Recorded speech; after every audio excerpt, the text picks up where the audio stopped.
क्षण में दूर करे। ओम जय जगदीश हरे।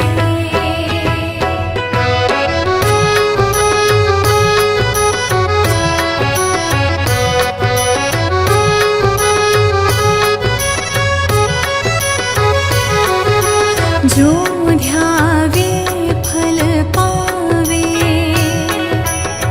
दुख बिन से मन का। स्वामी दुख बिन से मन का।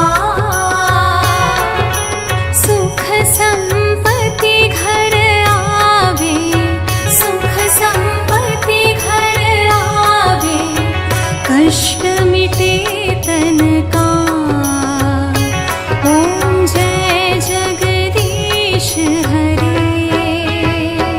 ओम जय जगदीश हरे। स्वामी जय जगदीश हरे। भक्त जनों के संकट, दास जनों के संकट क्षण में दूर करे। ओम जय जगदीश हरे।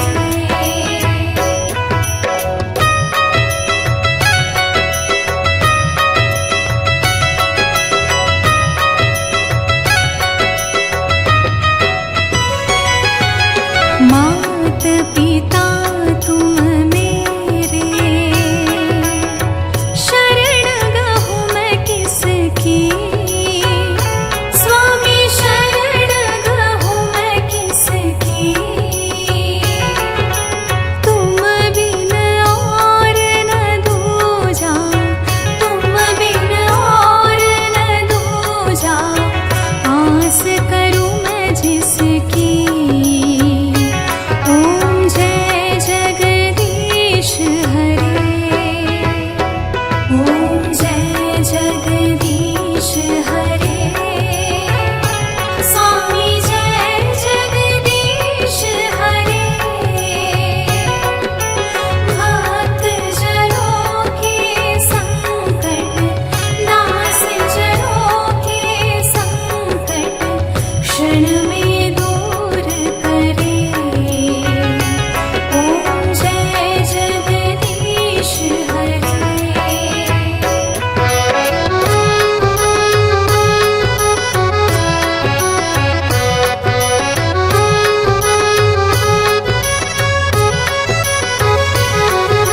तुम पूर्ण परमात्मा, तुम अंतर्यामी। स्वामी तुम अंतर्यामी।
विषय विकार